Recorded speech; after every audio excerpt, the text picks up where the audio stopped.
একটু মনোযোগ দিয়ে শুনবেন। 30 পারা কোরআনের হাফেজ, 6 লক্ষ হাদিসের হাফেজ আব্দুল্লাহ ইবনে ওমর বাবার পাশে দাঁড়ায় বলে, রে নবীর সাহাবীরা, তোমরা খাটো পাঞ্জাবি হলেও তো নতুন কাপড় পরে নামাজ পড়তে আইছো, কিন্তু আমার পরনে তাকায় দেখো, আমার পরনে নতুন কোনো কাপড় নাই। ওসমান গনি বলে, আব্দুল্লাহ, আজকে জুমার দিনে সবাই নতুন কাপড় পরলো, আর তুমি কেন পুরাতন কাপড় পরে নামাজ পড়তে আসলে? আব্দুল্লাহ বলতেছে, আমি যদি নতুন কাপড় পরতাম তাহলে আমার বাবার জুব্বা লম্বা হতো না। বুঝতে পারছেন? আমি যদি নতুন কাপড় আজকে পরতাম তাহলে আমার বাবার এই জুব্বা এরকম লম্বা হতো না। রে নবীর সাহাবীরা, তোমরা সবাই রাত্রিবেলা ঘুমাও, কিন্তু যেদিন থেকে আমার বাবা মদিনার খেলাফতের দায়িত্ব পাইছে সেদিন থেকে আমার বাবার চোখে আর ঘুম নাই। মানুষগুলো কেমন আছে নিজের চোখে দেখার জন্যে রাতের অন্ধকারে চোরের মতো একা একা ঘুরে বেড়া, একা একা ঘরে বাড়ে। বাংলাদেশের মতন 96 দেশের নেতা খলিফা একলা একলা ঘরে, আর আমাকে এমপির পুলিশ লাগে। এই শালা মাজা ভাঙ্গা কাদের? তেজর জায়গায় খেলা হবি, খেলা হবি, তুই একবার খালি ফাঁকা ফিল্ডে তাই তো খেলা কাক কয় জনগণ দেখা দিবি। জনগণ পুলিশ লিয়া ঘুরিস, পুলিশ লিয়া ঘুরিস, আর খেলা হবি কেরে পাগলা। বাংলাদেশের মতন 96 দেশের খলিফা রাতের অন্ধকারে একা একা ঘোরে, কারণ আল্লাহ কোরআনে বলেছেন, ইন্নামাল মুমিনুনা আল্লাযীনা ইযা যুকিরাল্লাহু ওয়াজিলাত কুলুবুহুম ওয়া ইযা তুলিয়াত আলাইহিম আয়াতুহু জাদাতুহুম ঈমানা ওয়া আলা রাব্বিহিম ইয়াতাওয়াক্কালুন।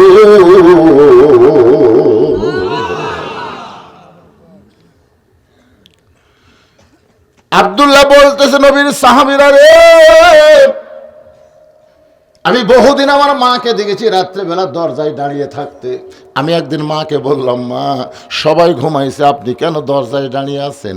আমার মা কান্দের বলে, বাজান, তোমার বাবার জন্য দোয়া করো। আব্দুল্লাহ বলতেছে, আমার মা কয়, বাজান, তোমার বাবার জন্য দোয়া করো। তোমার বাবা যেদিন থেকে মদিনার খলিফা হয়েছে সেদিন থেকে কোন রাত আর ঘুমাই না। তোমার বাবা যখন মানুষের দুঃখ কষ্ট দেখার জন্য বের হয়ে গেছে, একদিন আমি বলেছিলাম, আল্লাহর কোরআন দিয়ে যখন রাষ্ট্র চলে তাহলে অবশ্যই আল্লাহ রহমত বরকত নাজিল করবে, আপনাকে এমন কষ্ট করার কোনো দরকার নাই। ওমর কান্দের বলে, বিবি রে, ফোরাতের কোলে একটা কুকুর যদি না খায় মরে, ফোরাতের কোলে একটা কুকুর যদি না খায় মরে, আল্লাহর আদালতে আল্লাহ ওমরকে ছাড়বে না। ইয়া আইয়ুহাল্লাযীনা আমানু তাকুল্লাহা হাক্কা তুকাতিহি, যারা প্রকৃত মুমিন হবে, কোরআন দিয়ে যখন রাষ্ট্র চলবে তখন তাদের কলিজার মধ্যে আল্লাহর ভয়, যথাযথ ভয় আল্লাহ তৈরি করে দিবে। সবাই ঘুম পাড়ে। ওমর ফারুক একা একা ঘুরতে গিয়ে দেখে মরুভূমির মধ্যে তাঁবু টাঙ্গানো। ওমর ফারুক চিন্তায় পড়ে গেলেন, মদিনার মরুভূমিতে হঠাৎ কে তাঁবু টাঙ্গালো? একটু নিকটে গিয়ে দেখে 2টা বাচ্চা মা মা বলে কাঁদতেছে। আর মা বলতেছে, বাবা, গোশত সিদ্ধ হলেই তোমাদের খাবার দিব, একটু ধৈর্য ধরো বাবা। ইন্নাল্লাহা মা'আস সাবিরিন, ধৈর্যশীলদের সঙ্গে কে থাকে? ছোট 2টা বাচ্চাকে বলতেছে, বাবা, একটু ধৈর্য ধরো, গোশত সিদ্ধ হলেই খাবার দিব। ওমর ফারুক চিন্তায় পড়ে গেলেন, দুম্বার গোশত হলে 8 ঘন্টা লাগবে, উটের গোশত হলো বড়জোর 1 ঘন্টা লাগতে পারে। এত গভীর রাত হয়ে গেল, এখন পর্যন্ত মায়ের গোশত সিদ্ধ হয় না, এটা কেমন মা, লোকমা দেওয়া লাগবে। ওমর ফারুক তাঁবুর পিছন থেকে বলে, মা, তোমার 2টা সন্তান ক্ষুধার জ্বালায় কান্দে, আর এখন পর্যন্ত তোমার গোশত সিদ্ধ হয় না, তোমার কলিজার মধ্যে কি কোনো দয়া মায়া নাই? মেয়েটা বলে, পথিক, ও পথিক, আমার বাড়ি হলো ইয়ামিন দেশ। পথিক, আমার বাড়ি হলো ইয়ামিন দেশ। আমি শুনতে পাইলাম মদিনার খলিফা হযরত ওমর অত্যন্ত ভালো মানুষ। আমি ভালো মানুষ ওমরের কাছে বিকেলবেলা আমার দুইটা এতিম বাচ্চাকে নিয়ে যাওয়ার জন্য রওনা দিলাম। কিন্তু মানুষের এত ভিড়, আমি ওমরের দরবারে যাওয়ার পারি নাই। আমি নিয়ত করেছি আগামীকাল সকালবেলায় যাব। আগামীকাল সকালবেলায় যাওয়ার নিয়তে আমার দুইটা এতিম বাচ্চাকে নিয়ে তাঁবু টাঙ্গায়া ওই তাঁবুর মধ্যে মা সন্তান ঘুমাতে চাই, কিন্তু দুইটা বাচ্চা ক্ষুধার জ্বালায় বারবার যখন কান্দে, আমি তাদের শুধু সান্ত্বনা দেওয়ার জন্যে পাতিলের মধ্যে পাথর পানি দিয়া নিচে আগুন জ্বালায় বলতেছে, বাবা গোস্ত সিদ্ধ হলেই তোমাদের খাবার দেব। আমার পাথর সিদ্ধ হবে না। আমার মনে হয় পথিক, আমার দুইটা সন্তানকে এত ক্ষুধা লাগছে, আজকে রাত্রে মনে হয় তারা আর বাঁচবে না। ওমর বলতেছে, মা আসল জায়গায় যেন বিচার দিও না, মা আসল জায়গায় যেন বিচার দিও না। কারণ ওমর ফারুক জানে দুনিয়ার যতই জজ কোর্ট বলেন, হাইকোর্ট বলেন, সুপ্রিম কোর্ট বলেন, এগুলো বিচার কিন্তু আসল না। আসল বিচার হলো আমার আল্লাহর কাছে দেওয়া। জোরে কোন ঠিক কিনা? আপনারা বলেন তো, 15.5 বছর যারা মাজলুম তারা কার কাছে বিচার দিছে? আল্লাহর। এই জন্যে ধরে না ধরলে প্রত্যেকটা বাংলাদেশের মাজলুম যারা জজ কোর্ট, হাইকোর্ট, সুপ্রিম কোর্টে একটা বিচারও পায়নি, একটা বিচারও পায়নি। ভালো মানুষকে ধরে জেলখানায় ঢুকাইছে, আর খারাপ বদমাইশকে এই হাসিনার সরকার জামিন দিয়েছে। ধরে কোন কথা ঠিক কিনা? তা আপনারা কি মনে করছেন আসল জায়গার বিচার যায়নি? ওমর ফারুক মেয়েটাকে বলতেছে, মা একটু ধৈর্য ধরো মা, আসল জায়গায় যেন বিচার দিও না। এক দৌড়ে তিনি চলে গেলেন বাইতুল মালের দরজায়, ডাক দিলেন, আসলাম একটা খাবার বস্তা আমার মাথায় উঠাইয়া দে। আসলাম বলতেছে, আমির আল মুমিনিন, আপনি হলেন নেতা, আমি হলাম চাকর, কোথায় বস্তা নিয়ে যাওয়া লাগবে আপনি হুকুম করেন, আমি বস্তা পৌঁছায় দেই। ওমর কান্দার, আসলাম রে, একজনের পাপের বোঝা আর একজন কেউ মাথায় নেয় না, দে আমার মাথায় উঠাইয়া দে। উলিল আমরি মিনকুম মানতে গিয়া আসলাম বিশাল একটা খাবার বস্তা ওমর ফারুকের মাথায় উঠে দেয়। ওমর ফারুক বস্তা মাথায় নিয়ে যখন দৌড় শুরু করে, পিছন থেকে আসলাম কান্দের, বলা, আমির আল মুমিনিন, এত বড় বস্তা মাথায় নিয়ে এ রাতের বেলা দৌড়াইতে গিয়ে যদি আপনি পড়ে যান আপনার কষ্ট হবে। ওমর বলে, আসলাম রে, সময় মতো যদি জায়গায় পৌঁছতে না পারি তাহলে আল্লাহ ওমরকে জাহান্নামের আগুনে পোড়াবে। এক দৌড়ে গিয়ে তাবুর কাছে বললেন, মা রুটি হালুয়া তৈরি করো। এবার মা রুটি হালুয়া তৈরি করে যখন ওমর ফারুকের হাতে দেয়, ওমর ফারুক দুইটা এতিম বাচ্চাকে দিয়ে উরাতের মধ্যে নিয়ে রুটি আর হালুয়া ছিঁড়ে যখন মুখে দেয়, দুইটা বাচ্চা ফেল ফেল করে ওমরের দিকে তাকায় থাকে। ওমর ফারুক বলে, বাজান তোমরা কি দেখতেছো?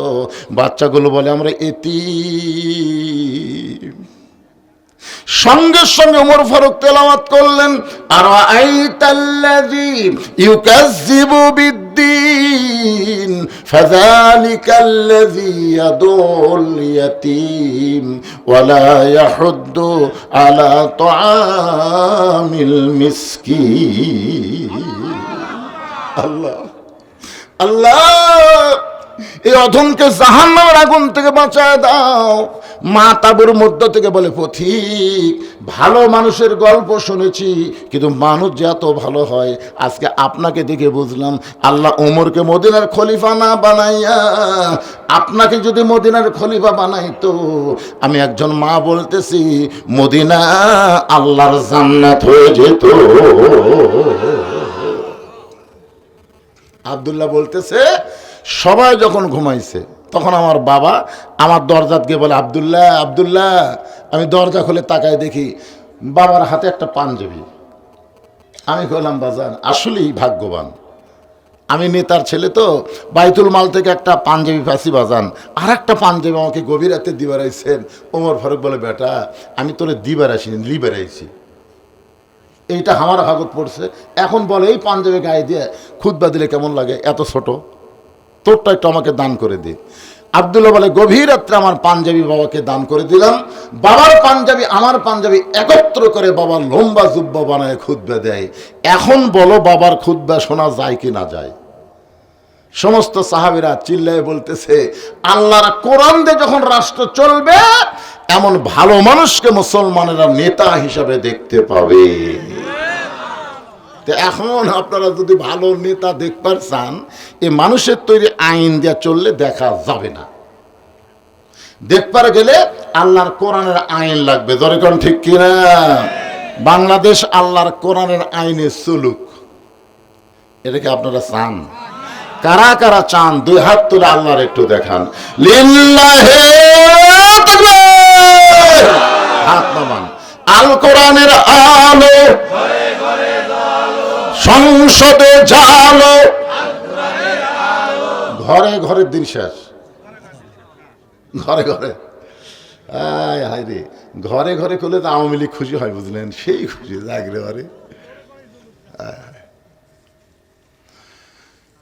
আসলে ঘরে ঘরে তো কোরআন শরীফ আছে।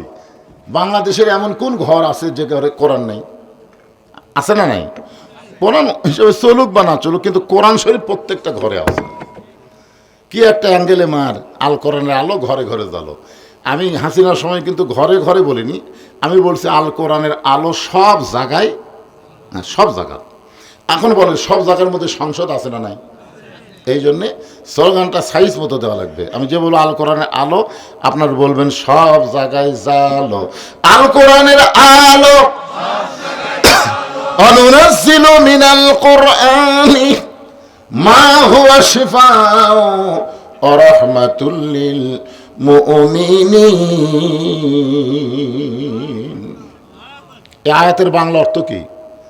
এই আয়াতের বাংলা অর্থ হলো সব সমস্যার সমাধান দিতে পারে আল কোরআন। এতক্ষণ আপনারা শুনলেন যে আল্লাহর কোরআন দিয়ে রাষ্ট্র চললে একজন নেতা কেমন হবে। এখন আমি বলবো আল্লাহর কোরআন দিয়ে যখন রাষ্ট্র চলবে তখন একটা কর্মী কেমন হবে। কারণ নেতা ভালো হয়ে তো লাভ নেই, কর্মী করে তো ভালো হওয়া লাগবে, ঠিক কিনা বলেন? হ্যাঁ, কর্মীর মাধ্যমেই তো নেতা নির্বাচন হয়। বাংলাদেশে প্রত্যেকটা জেলায় জেলায় জামাতের আমির নির্বাচন হলো কিছুদিন আগে। আপনারা কি এমন কোনো খবর পাইছেন যে 2 জন লোক আমির হওয়ার জন্য লড়াই করছে? কোন জায়গাতে একটা গ্যাঞ্জাম হচ্ছে? বিএনপির ফখরুল আলমগীর বলেছে, হাই রে একটা দল দেখলাম ভারী, এর মধ্যে কোনো গ্যাঞ্জাম নাই, পদের কোনো লোভ নাই, যাকে দায়িত্ব দেওয়া হয় সে দায়িত্ব পায় খুশি না হয়ে কান্দে। বুঝতে পারতেছেন না? আগামীতে কারা কোরআন দিয়ে রাষ্ট্র চলাবে এটা কি চোখত লোক দিয়ে দেখান লাগবে? এটা তো আপনার দেখতে পারতেছেন যে দলের মধ্যে কোনো গন্ডগোল নাই, কোনো কি নাই, আছে হট্টগোল আছে, কিছুই নাই। আলহামদুলিল্লাহ। আসেন একটা কর্মী কেমন হবে এটা বোঝাতে গিয়ে সূরা আসর থেকে আপনাদের সামনে আলোচনা। আসর শব্দের অর্থ হলো সময়। আসর মানে কি? সময়। বর্তমান সময় ভালো, আলহামদুলিল্লাহ। আরো ভালো হওয়া লাগবে। আল্লাহ সময়ের কসম করে বলতেছেন, ইন্নাল ইনসানা লাফি খুসর। এই একটু মনোযোগ দিয়ে শুনবেন। ইন্না মানে নিশ্চয়, ইনসান মানে মানুষ, লাফি মানে ভিতরে, খুসরুন মানে ক্ষতি। একত্রে অর্থ হবে নিশ্চয় মানুষগুলো ক্ষতির ভিতরে। আপনার বলেন তো, কোরআন শরীফে যেখানে আল্লাহ ইবাদতের কথা বলেছেন, ইবাদতের কথা কোরআনে নাই? আল্লাহ কিন্তু বলেছেন, ওমা খলাকতুল জিন্না ওয়াল ইনসা ইল্লা লিয়াবুদুন, মানুষ এবং জিনকে আমি ইবাদতের জন্য সৃষ্টি করেছি। তো ইবাদতের কথা বলতে গিয়ে আল্লাহ জিন এবং ইনসানের কথা বললেন, আর ক্ষতির কথা বলতে গিয়ে আল্লাহ কিন্তু জিনক বাদ দিলেন। এখানে আল্লাহর বলা দরকার ছিল ওই আয়াত অনুযায়ী, ইন্নাল জিন্না ওয়াল ইনসানা লাফি খুসর, নিশ্চয় জিন এবং মানুষ ক্ষতির ভিতরে। কিন্তু আল্লাহ ইবাদতের কথা বলতে গিয়ে জিন ইনসান একত্র করলেন, আর ক্ষতির কথা বলতে গিয়ে আল্লাহ জিনক মাইনাস করে দিলেন। কারণ কি? কারণ কি আপনারা জানেন? না জানলে বলবেন জানি না। আচ্ছা, জানি না বলতে কি শরম লাগে? তাহলে সবাই বলেন জানি না। আল্লাহ কি জন্য জিনক বাদ দিলেন? ইবাদতের কথা বলতে গিয়ে জিন ইনসান একত্র করলেন, আর ক্ষতির কথা বলতে গিয়ে আল্লাহ জিনক মাইনাস করে খালি ইনসানের কথা বললেন। ছেলে ব্যবসা করতেছে, বাপ এখন বলতেছে যতই ব্যবসা কর তো লাভ হবে না। আচ্ছা বলেন তো, এটা কি পজিটিভ কথা না নেগেটিভ কথা? যতই ব্যবসা কর তো লাভ হবে না। ছেলে বলতেছে, আপনি আমার বাপ, আর আপনি যদি এরকম নেগেটিভ কথা বলেন, যাই আসতেছি তাই বলতেছি, চাকরি ভালোই দোকান দিছিস, তোর খুব লাভ হবে, সবাই লাভের কথা কয়, আর আপনি বাপ হয়ে বাপ বলতেছে পাগলা, সবাই কি তোকে ভালোবাসে, সবাই তোর ক্ষতি চায়, আর আমি তোর লাভ চাই। সাল্লাল্লাহু আলাইহি ওয়াসাল্লাম কেন? আপনারা বলেন তো, যত লোক এসে বলতেছে ভালোই দোকান দিছো, তোমার সেই রকম লাভ হই ভাই, এলাকার মধ্যে 1 নম্বর দোকান, এই কথা যারা বলতেছে তারা কি দোকানের লাভ চায়? তারা আর ক্ষতি চায়। আর বাপ বলতেছে যতই ব্যবসা কর তোর লাভ হবে না, কারণ বাবাই লাভ চায়। বর্তমান পরিবেশের সন্তান ক্ষতির মধ্যে পড়বে। এখন বাংলাদেশে দোকান দেখলেই মানুষ বাকি নেই, চাইলেই মানুষ দোকান পরিবর্তন করে আর এক দোকানত যায়। জোরে কর কথা ঠিক কিনা? আজকে যখন বলবে যে ভাই কোরআন দিয়ে যখন বাংলাদেশ চলবে, তখন 1 নম্বর হচ্ছে নামাজ কায়েম। তখন যে সারার নামাজ পড়ে না, এরা চিন্তা করবে কে রে, 4 ওয়াক্ত নয় হলো, কিন্তু মাঘ মাসে ফজর, তাহলে তো জামাতক ভোট দেওয়া হবে না রে।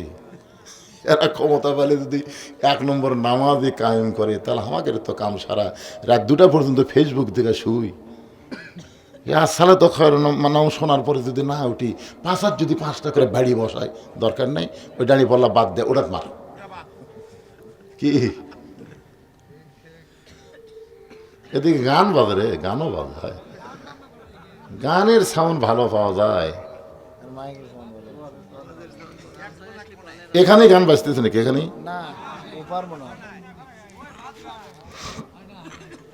এবারে চলে, তোর মাইকে এরকম হচ্ছে কেন? কথা টানে না রে বা।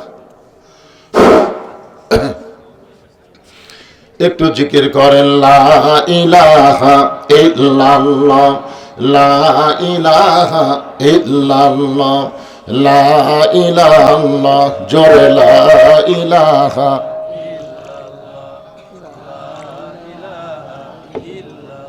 লা ইলাহা ইল্লাল্লাহু মুহাম্মাদুর রাসূলুল্লাহ সাল্লাল্লাহু আলাইহি ওয়াসাল্লাম। আল্লাহর যত মাখলুক আছে, সমস্ত মাখলুকের স্রষ্টার নাম কি? আমার কথা মনে হয় বুঝতে পারতেছেন না। সমস্ত মাখলুকের স্রষ্টার নাম কি? সমস্ত মাখলুকের স্রষ্টার নাম মানুষ। আমি স্রষ্টার কথা বলতেছি। খালেক, খালেক, খালেক মানে স্রষ্টা, মাখলুক মানে সৃষ্টি। তাহলে সমস্ত সৃষ্টির স্রষ্টাকে আপনারা বলেন তো, সমস্ত সৃষ্টির মধ্যে মানুষকে আল্লাহ তাআলা ছোট করে বানাইছে না বড় করে বানাইছে? দেখেন একটা সূরা আছে, নাম হলো সূরা ৩। এই সূরা আপনি পড়েন, 4টা শপথ করার পরে আল্লাহ মানুষের কথা কইছেন। 1 নম্বর শপথ হলো আত-তিন, 2 নম্বর শপথ হলো আজ-জাইতুন, 3 নম্বর শপথ হলো অতরি সিনিন, 4 নম্বর শপথ হলো ওয়াহাজাল বালাদিল আমিন। কয়টা হলো? এরপর আল্লাহ বললেন লাকাদ খালাকনাল ইনসানা ফি আহসানি তাকওয়িম। মানুষকে আল্লাহ তাআলা সর্বোত্তম আকৃতি দিয়ে সৃষ্টি করেছে। সুবহানাল্লাহ। সেই মানুষ ক্ষতির মধ্যে পড়ুক, এটা আল্লাহ চায়? এজন্য একটা গজল আছে, আদর করে মানুষ আল্লাহ বানায়া কেমনে দিবেন ক্ষতির মধ্যে ফেলিয়া। এই যুবকেরা সবাই খাও, আদর করে মানুষ আল্লাহ বানায়া কেমনে দিবেন ক্ষতির মধ্যে ফেলিয়া। এই জন্য আল্লাহ বললেন ইল্লাল্লাযীনা আমানু ওয়া আমিলুস সালিহাত ওয়া তাওয়াসাউ বিল হক্কি ওয়া তাওয়াসাউ বিস সবর। এখানে আমার আল্লাহ তাআলা 4টা বিষয় উল্লেখ করেছেন। জোরে কোন কয়টা? 1 নম্বরের নাম কি? ঈমান। 1 নম্বরের নাম কি? ঈমান যদি না থাকে, আপনি যতই আমল করেন, একটা আমলও আল্লাহর দরবারে কবুল হবে না। এরকম ভালো 3টা মানুষ ছিল, তাদের ঈমান ছিল না কিন্তু আমল ভালো। 1 নম্বর হল নবীর চাচা আবু তালেব, নবীর চাচা আবু তালেবের জীবনে পড়ে দেখেন, তিনি অত্যন্ত ভালো মানুষ ছিল, কিন্তু তার ঈমান ছিল না। এই ঈমান না থাকার কারণে আল্লাহ আবু তালেবকে জাহান্নাম দিবেন। 2 নম্বর হলো দাতা হাতিম তাই, সবচাইতে বড় দানবীর ছিলেন, কিন্তু ঈমান না থাকার কারণে দাতা হাতিম তাই জাহান্নামী হবে। আর একটা হলো বাদশা নওশেরওয়ান, ন্যায়পরায়ণ শাসক হওয়ার পরও বেঈমান হওয়ার কারণে আল্লাহ তারে জাহান্নাম দেবে। এখান থেকে প্রমাণ হয়ে গেল, যতই ভালো আপনি কাজ করেন, ঈমান যদি না থাকে আপনি জান্নাতে যাবার পারবেন না। জান্নাতে যাইতে গেলে ঈমান থাকা লাগবে। জোরে কোন ঠিক কিনা? তাহলে 1 নম্বরের নাম কি? সবাই বলেন, পিছনে যারা আছেন, আপনার কথা বললে মনে হবে যে আপনারা শুনতে পাচ্ছেন।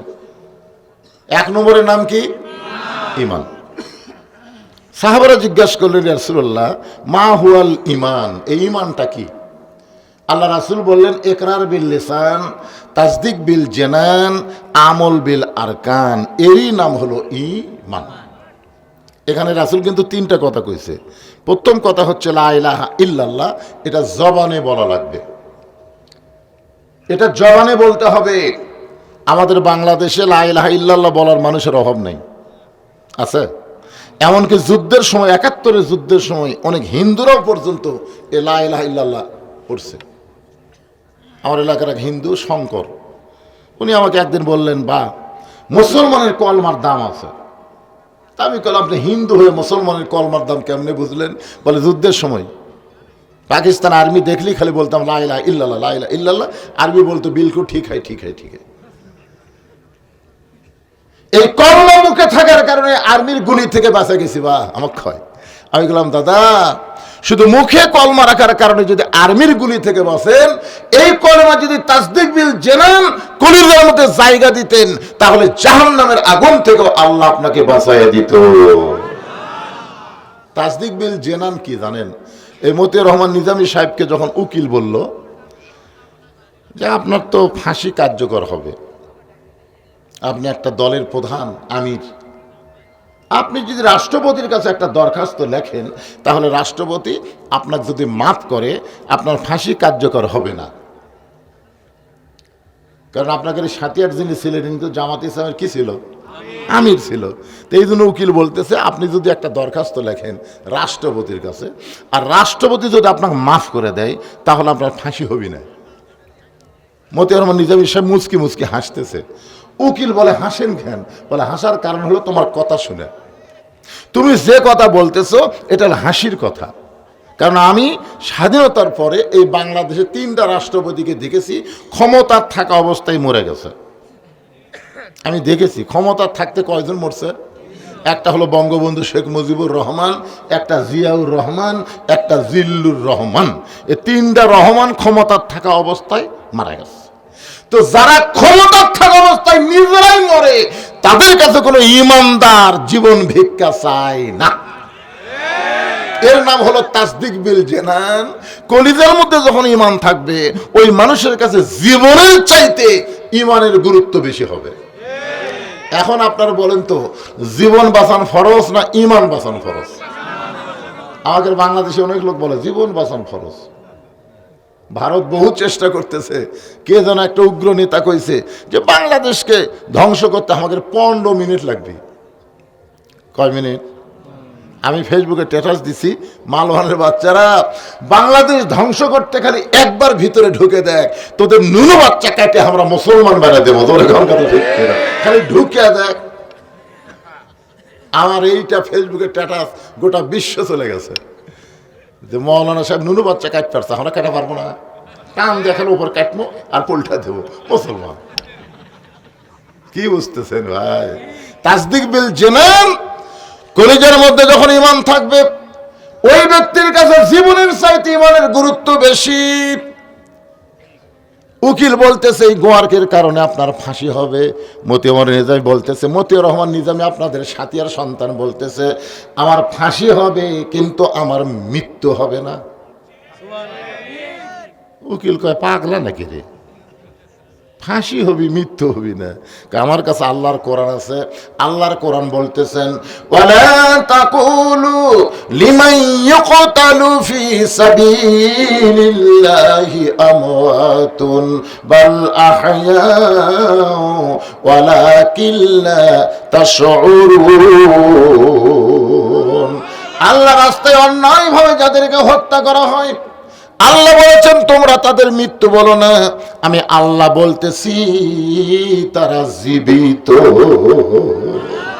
আপনারা বলেন তো, মতিউর রহমান নিজামী আপনাকে পাবনার সন্তান, সাথিয়ার সন্তান, উনি কি মারা গেছেন? আমার এক চাচাতো ভাইয়ের ছেলে হয়েছে, আমার কয় ভাইজান আপনি আলেম মানুষ, আমার একটা ছেলে দিছে আল্লাহ অনেকদিন পরে, আপনি একটা ভালো নাম রাখেন তো। আমি বললাম ঠিক আছে, তোমার ছেলের নাম রাখো আবু সাইদ। আমার ভাই সেই খুশি, আমার মনেই নাই বাইরে। ঠিক আছে, আবু সাইদ নাম রাখছে। এখন পাড়াময় একটা প্রচার হয়ে গেছে যে উত্তর পাড়াত আবু সাইদের বাপ, আবু সাইদের মাও। আবু সাইদ এখন কোলত খালি ক্যাঁ করে কান্দে। আমার এক খালার, গ্রাম সম্পর্কে খালার মেয়ে, তার একটা মেয়ে হয়েছে। আমার এক খালা বলতেছে, বাবা তুমি আলেম মানুষ, আমার একটা নাতনি হয়েছে অনেকদিন পর, তুমি একটা ভালো নাম রাখো তো। আমি বললাম খালা আপনার নাতনির নাম রাখেন হাসিনা। যেই খুশি হাসিনা। আমি ঘড়ির দিকে তাকা দিলাম, 30 সেকেন্ড খালা মোবাইলে কোনো কথাই বলতেছে না। আমি কানার ধরেছি, খালা কথা কয় না। কিছুক্ষণ পরে খালা বলতেছে, তুই আলেম না জালেম রে, তোর কাছে একটা ভালো নাম শুনবার সালাম, আর তুই একটা খুনি হাসিনার নাম কোস। আমি তখন বুঝবার পারলাম 100 বছর এই বাংলাদেশে কোনো নারী জন্ম নিলে, কোনো মেয়ে জন্ম নিলে তার নাম ভুল করে কেউ হাসিনা থবি না। তোর এখন কথা ঠিক। এখন আপনারা বলেন আবু সাইদ মরিছে না হাসিনা মরিছে? হাসিনা খালি মরেনি, পচিয়ে গেছে। জোরে কোন কথা ঠিক না? আর আবু সাইদ মরে নাই। আল্লাহর কোরআন সত্য। আল্লাহ রাস্তায় যারা জীবন দেবে তাদেরকে তোমরা মৃত্যু বলো না, আমি আল্লাহ বলতেছি তারা জীবিত। তাসদিক বিল জানান, কলিজার মধ্যে যখন ঈমান ঢুকবে ওই লোকটা সব কিছু ছাড়বার পারবে, কিন্তু আল্লাহকে সে কোনোদিন ছাড়বে না। এরপরে রাসূল বললেন আমল বিল আরকান। ঈমানের ব্যাখ্যা হচ্ছে আমল বিল আরকান, ঈমান অনুযায়ী আমল করবে। আপনাদের কাছে আমার প্রশ্ন হচ্ছে, ঈমানকে রক্ষা করতে গেলে যত আমল বাংলাদেশে আছে, ইসলামের যত আমল আছে, 1 নম্বর আমলের নাম কি? মানে ঈমানকে রক্ষা করবার গেলে, মানে যে আমল না করলে ঈমানই থাকে না। আপনি যদি হজ না করেন আপনি বেঈমান হবেন না, যাকাত না দিলে আপনি বেঈমান হবেন না, রোজা না করলে আপনার কাফের বলার কোনো সুযোগ নেই। কিন্তু নামাজ যদি না পড়েন, দেখছেন লা সলাতা লা ইমানা, যার নামাজ নেই তার ঈমান নেই। এখন কারা কারা ঈশার নামাজ না পড়ে ওয়াজ শুনতেছেন? না না না না, আমি আমার ওয়াজ দেয় যে আপনারা নামাজি হবেন না, এটা আমার 42 বছরের অভিজ্ঞতা। আমি 42 বছর ধরে ওয়াজ করতেছি। বক্তার ওয়াজ দিয়ে মানুষ নামাজি হবি না, বরং যেই রাত্রে যেটি ওয়াজ হবে ওই রাত্রে ফজরে মুসল্লি কমে যাবি। ধরে এখন কথা ঠিক কিনা? মানে ওয়াজ দিয়া 13 বছর নবী মক্কাত কিছুই করবার পারেনি।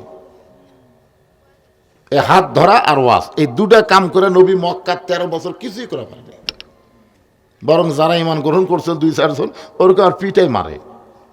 রাসূল বললেন আল্লাহ এভাবে ইসলাম চললে কবে ইসলাম প্রচার হবে, কবে ইসলাম প্রতিষ্ঠা হবে?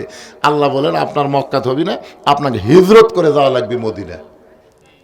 আপনারা বলেন তো, মক্কার ইসলাম বাংলাদেশে চালু আছে, কিন্তু মদিনার ইসলাম আমরা আগামীতে বাংলাদেশে কামনা করতেছি। ধরে কোন কথা ঠিক কিনা? মক্কার ইসলাম কিন্তু এখনো আছে। হ্যাঁ, মক্কাতে আল্লাহ নবী ইমাম আর আবু জেহেল হচ্ছে নেতা। ইমাম হচ্ছে আমাদের নবী আর নেতা হচ্ছে আবু জেহেল। বাংলাদেশেও যারা নেতা ছিল তারা আবু জেহেলের গ্রুপ, আর ইমাম যারা সবাই আল্লাহ নবীর কি আল ওলামা ওয়ারাসাতুল আম্বিয়া, আলেমরা হচ্ছে নবীদের ওয়ারিস। এই আলেমেরা ইমামতি করছে আর আবু জেহেলের গোষ্ঠীরা নেতাগিরি করছে। কথা কর না রে ভাই। আসর থেকে আমি আপনাদেরকে বুঝাচ্ছি, একটু হুহা না করলে মাইক তো গেছে। এই মাইকের দিকে আর খেয়াল করতেছি না, আপনাকে দিকে খেয়াল করে কিছু কথা বলি। বক্স নাই, এত বড় একটা মাহফিল একটা বক্স আছে, টেজের একটা বক্স থাকলে তো বক্তার কানে আসতো, বক্তা কি বলতেছে বুঝবার পারতো। আমার কথা আপনার শুনবার পাচ্ছেন তো? হ্যাঁ, খুব কষ্ট করে কথাগুলো বলতেছি, একটু মনোযোগ দিয়ে শুনবেন। আমল বিল আরকান, ইমান ওই যদি আমল করতে চাই তাহলে 1 নম্বর লাগবে নামাজ। ধরে কোন 1 নম্বর কি? এই নামাজ কিন্তু আমাদের ওয়াজ দেওয়া হবে না। এই জন্য আল্লাহ বললেন আল্লাযীনা ইম্মাক্কান্নাহুম ফিল আরদ, মুসলমানের মধ্যে কাউকে যখন ক্ষমতার চেয়ার দেওয়া হবে, কোন মুসলমান যখন ক্ষমতার চেয়ারে বসবে, তার 1 নম্বর দায়িত্ব হলো পদ্মা সেতু নির্মাণ করা।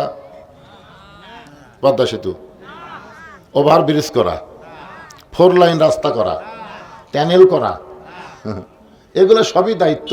কিন্তু 1 নম্বর দায়িত্ব হলো আকামুস সালাত, নামাজ কায়েম করা। ধরে কারণ ঠিক কি না? আপনারা বলেন তো, বাংলাদেশে যদি নামাজ কায়েম হয় তাহলে সাথে সাথে আমাদের পুরস্কার কি?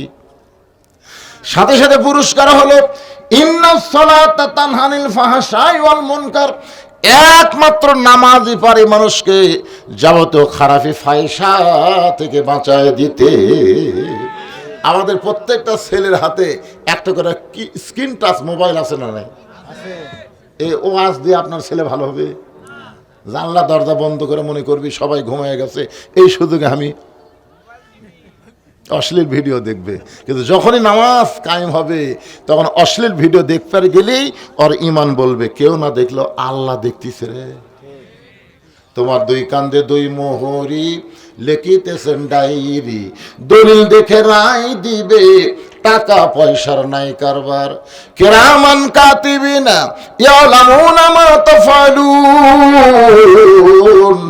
একমাত্র নামাজই পারে মানুষকে যাবতীয় খারাপি থেকে বাঁচাই দিতে। তাহলে আমাদের ছেলেদেরকে ভালো করতে গেলে 1 নম্বর যে আমলটা লাগবে তার নাম কি?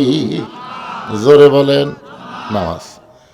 পুরুষের জন্য 1 নম্বর নেক আমল হচ্ছে নামাজ। কিন্তু আমার মা বোনেরা যারা পর্দায় বসে আছেন, ওনাদের জন্য 1 নম্বর নেক আমল কিন্তু নামাজ না। ওনাদের জন্য 1 নম্বর নেক আমলের নাম হলো পর্দা। আপনারা বলেন তো, একটা মেয়ে মানুষের পর্দা যদি না থাকে, সে যতই আমল করুক ওই আমল আল্লাহর দরবারে কবুল হবে? এই জন্য আল্লাহ কোরআনে বললেন অকরনা ফি বুয়ুতিকুন্না ওয়ালা তাবাররাজনা তাবাররুজাল জাহিলিয়াতিল উলা। রে মেয়েরা, তোমরা ঘরের মধ্যে অবস্থান করো, ঘরের বাহির তোমরা হয় না। কোনো প্রয়োজনে যদি ঘরের বাহির হও তাহলে হেজাব নিয়ে, পর্দা নিয়ে বের হবে। ওই জাহিলি যুগের মেয়েদের মতন সাজগোজ করে বের হওয়ার কোনো পারমিশন মুমিনা নারীর নাই। এই হুকুম কার? আমার মা বোনদের জন্য বলতেছি, মা, আল্লাহ রাসূল বলেন ফাতেমা, তোমার বাবা বিশ্ব নবী বলে আল্লাহ তোমাকে জান্নাত দিবে, এইটা কখনোই যেন মনে করো না। ফাতেমা বলতেছে, বাবা, আপনি হলেন আল্লাহর নবী আর আমি হলাম নবীর মেয়ে। নবীর মেয়ে হওয়ার কারণে কি আল্লাহ আমাকে খাতির করবে না? রাসূল বলে, ফাতেমা, জান্নাতে যদি যাবার চাও মা, তাহলে জান্নাতের আমল করে তোমাকে জান্নাতে যেতে হবে। ফাতেমা কান্দারে বলে, বাবা, মেয়েদের জন্য জান্নাতের আমল কি? আল্লাহ রাসূল বললেন, খুব বেশি আমল করা লাগবে না, মাত্র 4টা আমল করবা। 1 নম্বর হলো পর্দা, 2 নম্বর স্বামীর কথা মতো চলা, আর 3 নম্বর 5 ওয়াক্ত নামাজ পড়া, আর 4 নম্বর বছরে 1 মাস রোজা রাখা। এই 4টি আমল যদি করতে পারো ফাতেমা, আল্লাহ খুশি হয়ে 8টা জান্নাতের দরজা খুলে দিবে। 1 নম্বর আমল বিলার কারণে ওয়াজ শেষ। এখন আসতেছি আমরা সূরা আসরের 2 নম্বর। ইমানের পরে আছে ও আমিলুস সালিহা। ও আমিলুস সালিহা মানে কি? নেক আমল। এখন আপনাদের কাছে আমার প্রশ্ন, যে নেক আমল যদি আমরা করতে চাই, ভাই জান একটু সবাই মনোযোগ দিয়ে শুনবেন, ভালো আমল যদি আমরা করতে চাই, ভালো একটা পরিবেশের দরকার আছে না নাই? এখন বর্তমানে বাংলাদেশে যে পরিবেশ চলতেছে, এই পরিবেশটা কেমন? মনে করেন যে মুসলমান জন্ম দিয়া তার সন্তানকে হিন্দুর বাড়ি রেখে আসলো, জন্ম দিল কে? আর লালন পালন করতেছে হিন্দু। 10 বছর পরে মুসলমান যদি তার সন্তানকে ফেরত নেয়, আপনার বলেন তো সন্তান কি আল্লাহ কবে না ভগবান কবে? জন্ম দিছে কে? লালন পালন করছে কে? হিন্দু। আচ্ছা ঠিক আছে, হিন্দু জন্ম দিয়া মুসলমানের বাড়িতে রেখে গেছে, মুসলমান 10 বছর লালন পালন করছে। এখন হিন্দু যদি তার সন্তানকে ফেরত নেয়, এই সন্তান ভগবান কবি না আল্লাহ কবি? তাহলে কি বুঝলেন? খালি জন্ম দিলেই হিন্দু মুসলমান হয় না, হিন্দু মুসলমান হয় পরিবেশের কারণে। জোরে কোন কথা ঠিক কি? এখন আপনারা একটু মাথা নিচু করে চোখ বন্ধ করে চিন্তা করে দেখেন তো, বর্তমানে যে পরিবেশ আমাদের দেশে চলতেছে, এটা কি মুসলমানের পরিবেশ না হিন্দুর পরিবেশ? এই পরিবেশে আমরা আমাদের সন্তানকে, আমাদের আওলাদদের কাছ থেকে ভালো কিছু পাওয়ার আশা করতেছি না। এই কারণেই এখন আমার সঙ্গে একটু ধারাপাতের মতন আপনাকে বলা লাগবে।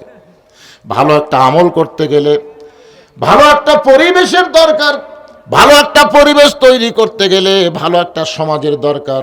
ভালো একটা সমাজের যদি তৈরি করতে চাই তাহলে ভালো একটা রাষ্ট্রের দরকার। ভালো একটা রাষ্ট্র যদি তৈরি করতে চাই তাহলে মানুষের আইন দেওয়া হবে না, আমার আল্লাহর কোরআন লাগবে। যেরকম ঠিক কি না? হ্যাঁ, এখন সেই কোরআন যখন বাংলাদেশে চলবে তখন বাংলাদেশের কর্মী কেমন হবে? আগে তো নেতার কথা শুনলাম, এখন কর্মী। অতাওয়া সবিল হক, অতাওয়া সবিল সবর, এই চারটা বিষয় হলো সূরা আসর। কর্মীটা দেখেন কেমন। এই নেতায় হযরত উমর অর্ধ পৃথিবীর খলিফা হয়া কর্মী দেখার জন্য, যে কোরআন দিয়ে যখন রাষ্ট্র চলবে সে রাষ্ট্রের কর্মীগুলো কেমন হবে, মানুষগুলো কেমন হবে, এটা নিজের চোখে দেখার জন্য ছদ্মবেশে ঘোরাঘুরি করতেছে। হঠাৎ দেখতে পেলেন বিস্তীর্ণ মরুভূমির মধ্যে একজন রাখাল উট আর দুম্বা চড়ায়। ওমর ফারুক রাখালকে সালাম দিয়ে বললেন, রাখাল ভাই, আমার পেটে তো ক্ষুধা লাগছে, আমি উটের এক পেলা দুধ চাই। রাখাল মুচকি মুচকি হাসে। ওমর ফারুক বলে, রাখাল হাসার কারণ? বলে, হাসার কারণ হলো তোমার সালামের উত্তরও দিব না, উটের দুধও দিব না, আমি তোমার কাছে জানতে চাই তোমার পরিচয় কি। ওমর ফারুক চিন্তায় পড়ে গেল, কে রে, আমি ছদ্মবেশে কোরআনের কর্মী দেখার জন্য বার হচ্ছি, আর এই বেটা আমার পরিচয় চাই। আমি যদি পরিচয় দিই যে আমি ওমর অর্ধ পৃথিবীর খলিফা, তাহলে আমার গুমুর তো ফাঁস হয়ে যাবে। এমন সময় আল্লাহর কোরআন বলতেছে, ওমর, রাখাল যখন তোমার পরিচয় চাইছে তুমি আসল পরিচয় দাও।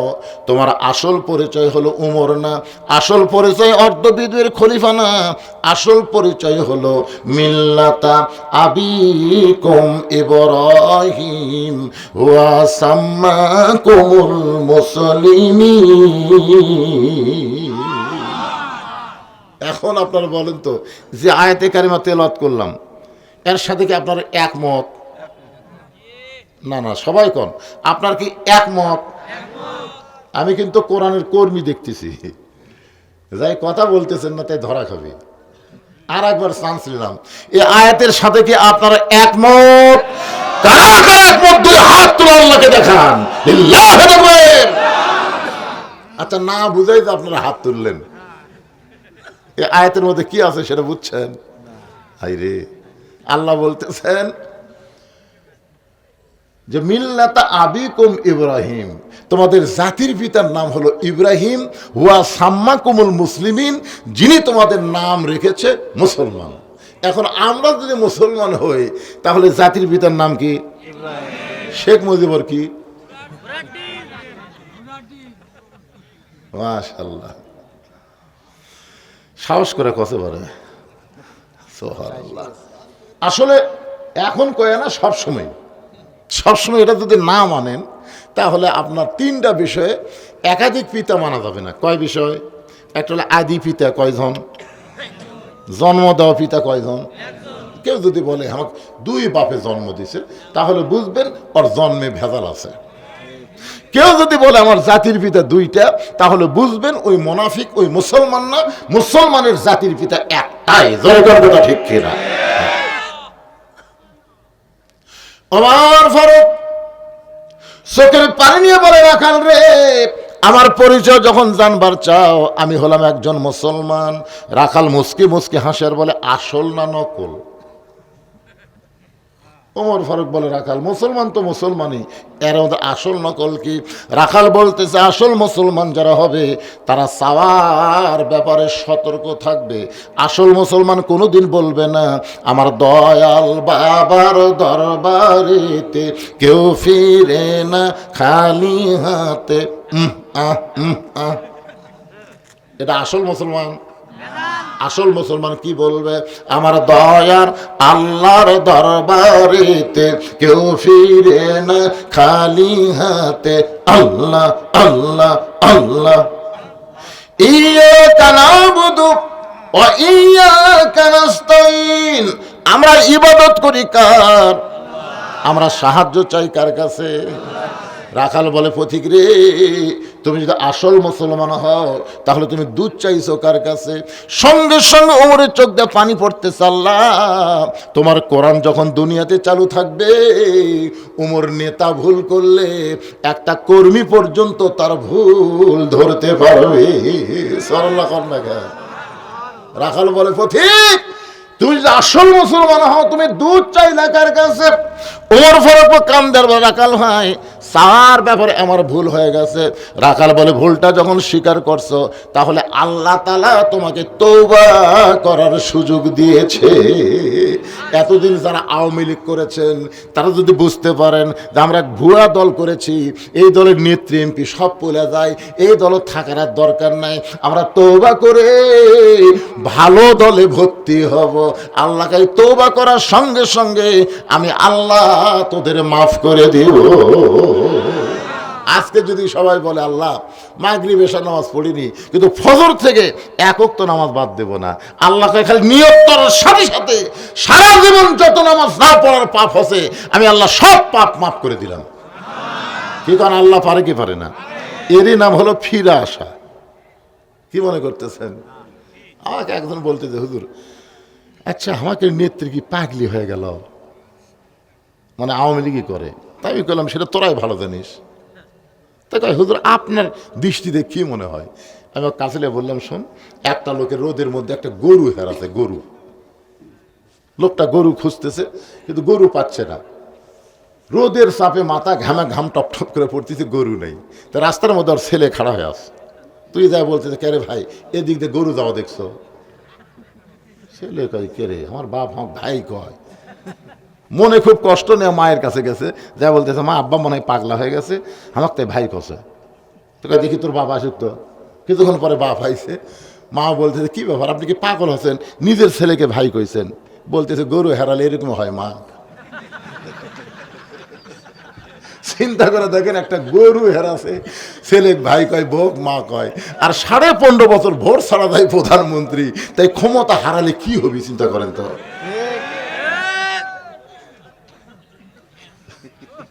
পাগলারা কিছুই পাসনি রে, কিছুই পাসনি।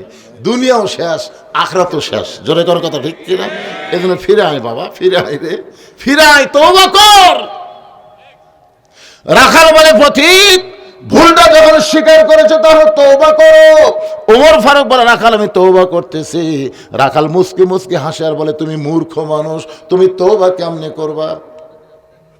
ওমর ফারুক বলে, রাখাল আমার মধ্যে মূর্খামির কি দেখলা? রাখাল বলতেছে, যারা চাওয়ার ব্যাপারে সতর্ক হয় না তারা সব চাইতে বড় মূর্খ। আপনার বলেন তো, 18 সালে ডক্টর কামালের নেতৃত্বে ঐক্য জোট হয়ে ভোট করবার চাইছিল, মনে আছে আপনাদের? ডক্টর কামাল সব সাঙ্গপাঙ্গ নিয়ে সিলেটের শাহজালাল মাজারে গেছে, পেপারের হেডলাইন, ডক্টর কামালের নেতৃত্বে একদল নেতা সিলেটের শাহজালাল মাজারে গিয়ে হাত তুলে বলতেছে, বাবা এবার আমরা ভোটার দাঁড়াচ্ছি। হাত তুলছে কার কাছে? বাবার কাছে। বাবা এবার আমরা ভোটার দাঁড়াচ্ছি। বাবা তুই কান্দে, তুই ফেরেশতা আল্লাহ, তুমি কোরআনে বলেছো আস্তাইনু বিসসবরি ওয়াসসালাহ ইন্নাল্লাহা মা'আস সাবিরিন। যদি আল্লাহর কাছে কিছু পাবার চাও তাহলে ধৈর্যের নামাজের মাধ্যমে চাও। আর এরা বাবার কাছে হাত পাতাছে। তার মানে ডক্টর কামাল যতই শিক্ষিত হোক, চাওয়ার ব্যাপারে 1 নম্বর মূর্খ। জোরে কর কথা, ঠিক কথা বলে। তুমি যদি মূর্খ না হইতে তাহলে চাওয়ার ব্যাপারে তুমি সতর্ক থাকতা, তুমি কেমনে তওবা করবা? আমি তওবা করাই, তুমি আমার সঙ্গে তওবা পড়ো। এবার রাখাল হযরত ওমরকে তওবা পড়াচ্ছেন। যারা মাগরিব এশার নামাজ না পড়ে ওয়াজ শুনতেছেন, এতদিন যারা ভিন্ন দল করেছেন, আজকে কোরআনের দলে ফিরে আসার জন্য সবাই বলেন আস্তাগফিরুল্লাহ পড়েন।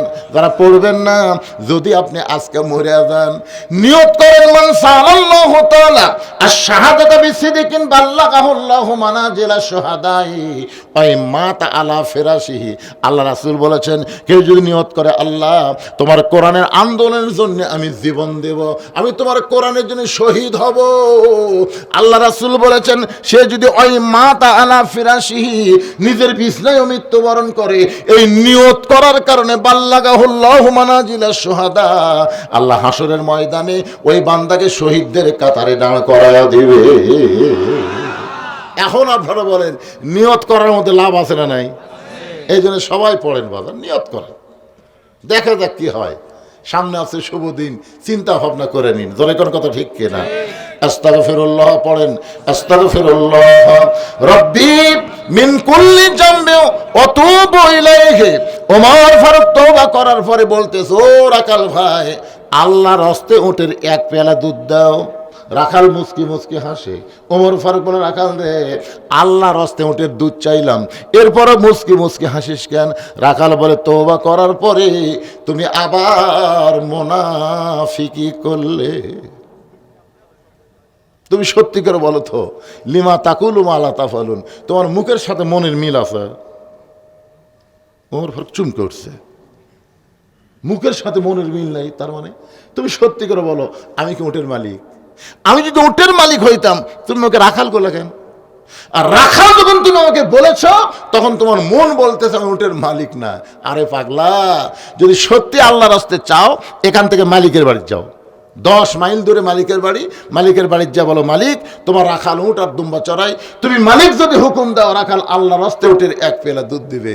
ওমর ফারুক বলে, রাখাল ভাই অত দূর মালিকের বাড়ি কষ্ট করে যাওয়ার দরকার আমার নাই, বরং তোমাকে 2টা টাকা দিলাম, এই 2টা টাকার বিনিময়ে তুমি উটের এক পেলা দুধ দাও।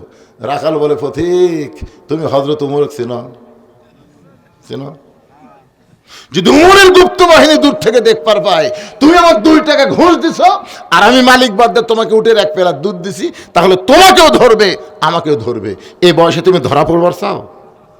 ওমর ফারুক বলে, রাখাল ভাই তাহলে চলো আমরা 2 ভাই পাহাড়ের গুহার মধ্যে যাই, গুহার মধ্যে গিয়া তোমাকে গোপনে 2 টাকা দেব আর তুমি গোপনে উটের এক পেলা দুধ দিবে, তাহলে তোমার মালিকও জানতে পারবে না ওমরের গুপ্ত বাহিনী।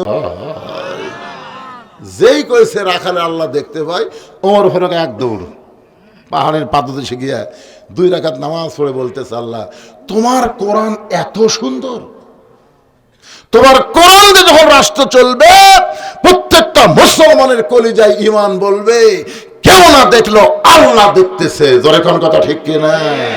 তাহলে একটা বিশ্বাস যদি আমাদের অন্তরে থাকতো, বাংলাদেশের টাকা আমরা বিদেশে পাচার করতে পারতাম না, রডের বদলে বাঁশ দিবার পারতাম না। জোরে কোন ঠিক কিনা? দরজা বন্ধ করে অশ্লীল ভিডিও আমরা দেখতে পারতাম না, কারণ একটা বিশ্বাস কেউ না দেখলেও কে দেখতেছে? আল্লাহ। এক শিক্ষক 2 ছাত্রকে বলছে 2টা মুরগি দিয়া যে যেখানে কেউ নাই সেখানে মুরগি জব করি যা। একজন যায় এখানে খেড়ের পালার সাইডে তাকায় দেখে কেউ নেই, চারিদিকে তাকাইছে কেউ নেই, ও এটি জব করে নিয়েছিল। আর একটা ছাত্র যেটি যায় আর ইমান বলে কেউ না দেখলো, ওই আর চারিদিকে তাকায় না, বুঝলেন? যখনই যাও করো আকাশ মানে কে? আর যারা এরকম হ্যাঁ হাই রে, তুই যাবো কারণে বলতেছে হুজুর কেউ দেখেনি খেলের পালার কাছে একেবারে, আর ওই লিয়েছে কে রে তুই? যেটি যাও করেছে আল্লাহ দেখে। তো কোরআন দিয়ে যখন বাংলাদেশ চলবে এই বিশ্বাসটা প্রত্যেকটা কর্মীর অন্তরে আসবে যে কেউ না দেখলো আল্লাহ দেখতেছে। ঘুষ খাবার পারবি না, সুদ খাবার পারবি না, জিনা করবার পারবে না, চুরি করবার পারবে না, কারণ কেউ না দেখলেও কে দেখতেছে? যখন একটা বাবারে আমরা তো ওদিকে তাকাই না, আমরা সাইড মারি সাইড। ওমর ফারুক যখন পাগলের মতন কাঁদতেছে এমন সময় রাখাল পিছনে এসে বলে, পথিক যতই কান্দা কান্দ উটের দুধ আমি দিবার পারলাম না। ওমর ফারুক বলে, রাখাল ভাই উটের দুধের কোনো দরকার আমার নাই, বরং তোমার কাছে আমি জানতে চাই তুমি না দেখা আল্লাহকে কলিজার মধ্যে জায়গা দিয়া তুমি আল্লাহর কোরআন অনুযায়ী চলতেছো, এর বিনিময়ে তোমার চাহিদা কি? মতিউর রহমানের চাহিদা কি? কম। আরে আল্লামা দেলোয়ার হোসেন সাঈদীর চাহিদা কি?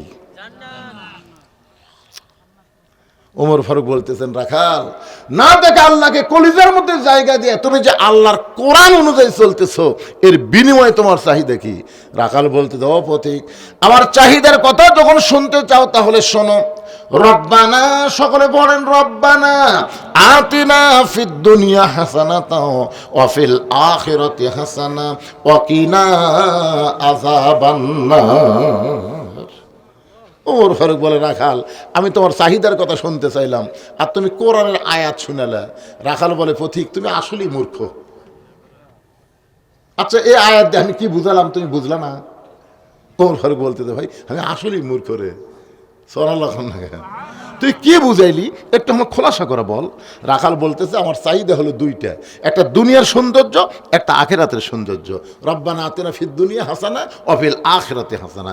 দুনিয়ার সৌন্দর্য হলো মহামানব হযরত উমরকে আমি এক নজর দেখতে চাই, যে উমর আল্লাহর কোরআন দিয়ে রাষ্ট্র চালানোর কারণে আমার মতন সাধারণ একটা রাখাল না দেখা আল্লাহকে কলিজার মধ্যে জায়গা দিবার পারছি, সেই হযরত উমরকে খালি একটা নজর দেখবার পারলে দুনিয়ার চাহিদা আমার শেষ।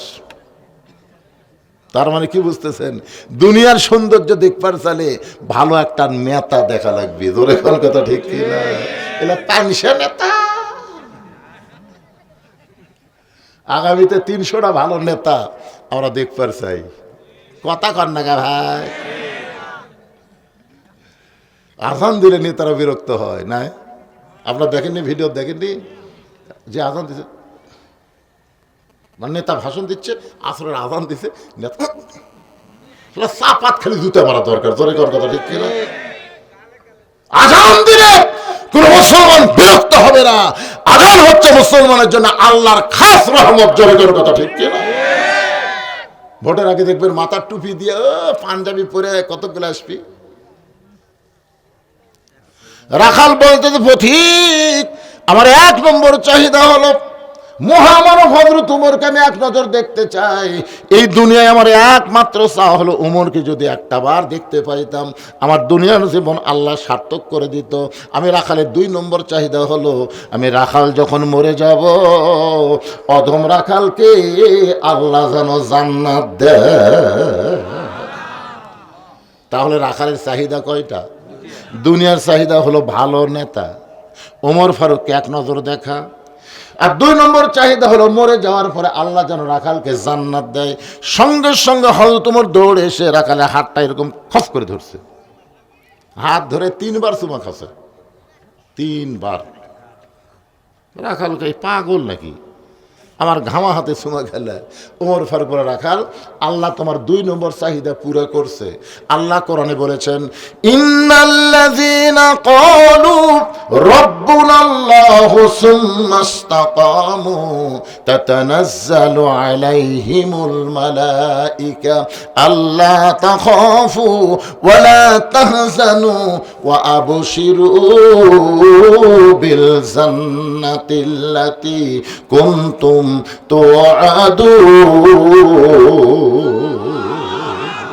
নিশ্চয় যারা আল্লাহকে রব হিসাবে স্বীকার করে এর প্রতি আল্লাহর কোরআন দিয়ে ইস্তেকাম থাকবে, আল্লাহ বলতেছে তারা যখন মৃত্যুর বিছানায় চলে যাবে তাদের কোনো ভয় নাই, তাদের কোনো চিন্তা নাই। ও আবশিরু বিল জান্নাহ, দুনিয়াতে আমি আল্লাহ তাদেরকে জান্নাতের সুসংবাদ দেব, যেই জান্নাতে একবার ঢুকবে আর কোনোদিন বের হওয়া লাগবে না।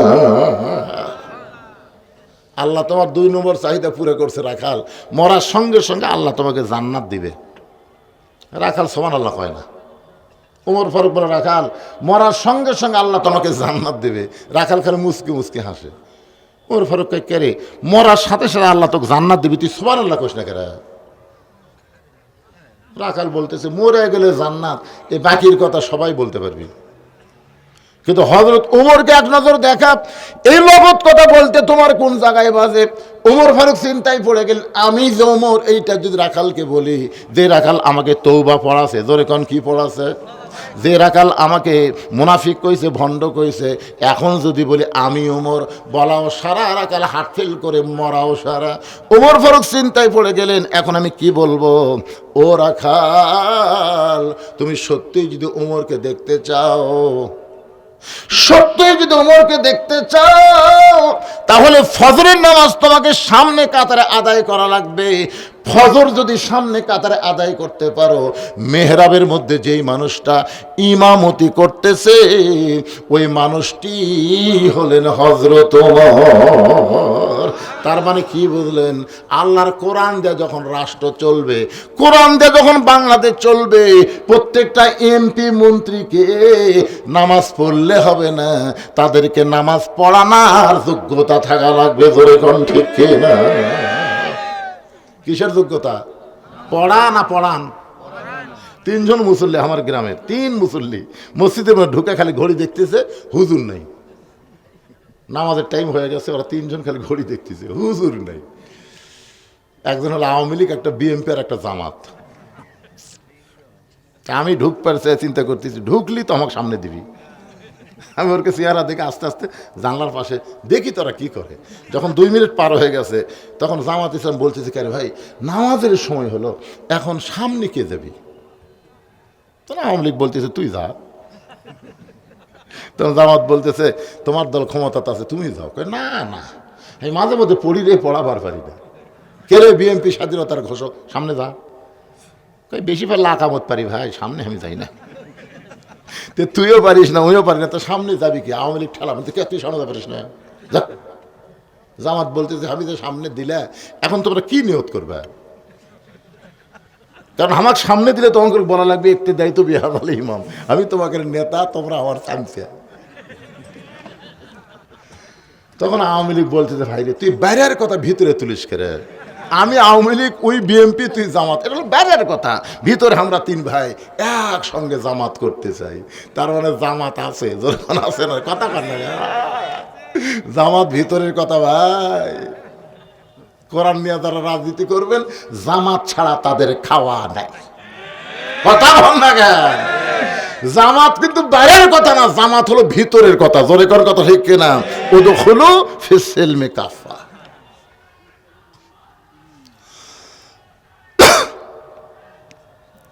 কিসের মিছিল হচ্ছে না? আচ্ছা ঠিক আছে। আজকের মাহফিলের প্রধান অতিথির আগমন, প্রধান অতিথির আগমন শহীদ নিজামী সাহেবের যোগ্য সন্তানের আগমন। মাশাআল্লাহ। এ বাবা, এই মাইকটা ঠিক করে দে রে,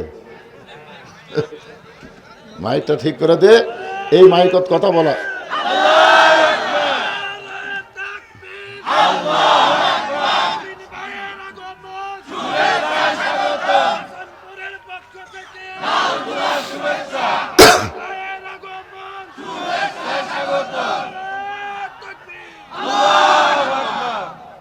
আলহামদুলিল্লাহ, আমরা সব স্লোগানকে বরণ করে নিয়েছি, এখন এদিকে স্লোগান বন্ধ করবো এখন। হ্যাঁ, একটু দরুদ পড়েন। আল্লাহুম্মা সাল্লি আলা মাওলানা মুহাম্মদ ওয়া আলা আলি সাইয়্যিদিনা শাফিআনা। উহুদের ময়দানে রাসূল ভেঙেছ দন্দন, তথাপি রেখেছ এ জমিনে ইসলাম। ভুলে গেছি মোরা সে রাসূলের বিধান, ভুলে গেছি মোরা আল্লাহরই কোরআন, নামেতে শুধু মুসলমান। আল্লাহুম্মা সাল্লি আলা মাওলানা মুহাম্মদ ওয়া আলা আলি সাইয়্যিদিনা শাফিআনা। প্রধান অতিথির আগমন। লিল্লাহি তাকবীর। আলহামদুলিল্লাহ।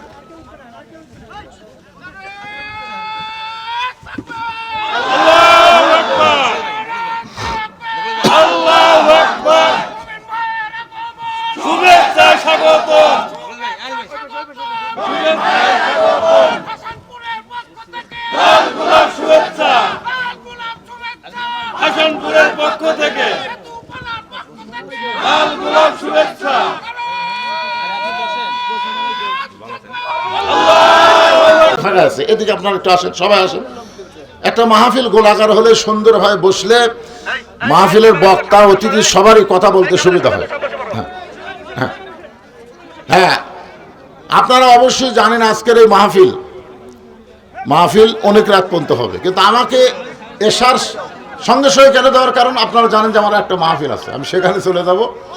এখানে কিন্তু আরো বাংলাদেশের একজন, সবাই তাকে চিনেন জানেন, অত্যন্ত নন্দিত ওয়াইজ এবং শিল্পী কবির বিন সামাত, আপনার নাম শোনেননি? এই এলাকায় আইসে কোন দিন, সেই রকম ওয়াজও করে, আবার মানুষকে আনন্দও দিবার পারে। আর একটা আমার বগুড়ার একটা তরুণ প্রজন্মের উজ্জ্বল নক্ষত্র কারি মৌলানা মোহাম্মদ সিয়াম হোসেন বাস্তববাদী, সেও বক্তা আছে। তো আমি এখানে সময় দিয়েছিলাম 7টা থেকে 9টা পর্যন্ত। তো আজকের মাহফিলের প্রধান অতিথি আমি নিয়ত করছিলাম ওনাকে আমি দেখে যাব, আমার একটা নিয়ত ছিল, কারণ তার বাবার সঙ্গে আমার বহুবার দেখা হয়েছে এবং তিনি আমার জন্য দোয়াও করেছেন। আজকে তার সন্তান এখানে এসেছেন, আমরা প্রাণ ভরে সবাই খুশি। সাথিয়ার গৌরব ছিলেন শহীদ মতিউর রহমান নিজামী, গোটা বাংলাদেশের গৌরব ছিলেন, জোরে কোন কথা ঠিক কিনা? হ্যাঁ, তিনি মন্ত্রিত্ব পদ পেয়েছিলেন, তার দুর্নীতি ওই ফখরুদ্দিনের সময় সরকারও খুঁজে পায়নি। এমন দুর্নীতিমুক্ত ভালো মানুষকে আমরা আগামীতে চাই, এর উপরে আমার ওয়াজ চলতেছিল, জোরে কোন ঠিক কিনা? একেবারে ওয়াজ চলার সাইজ মতো উনি এসে গেছেন। এখন আমি আপনাদের সামনে আজকের এই মাহফিলের সম্মানিত প্রধান অতিথিকে মাইক দিচ্ছি, তিনি কথা বলবেন, এরপরে ধারাবাহিকভাবে আজকের মাহফিল চলতেই থাকবে ইনশাআল্লাহ।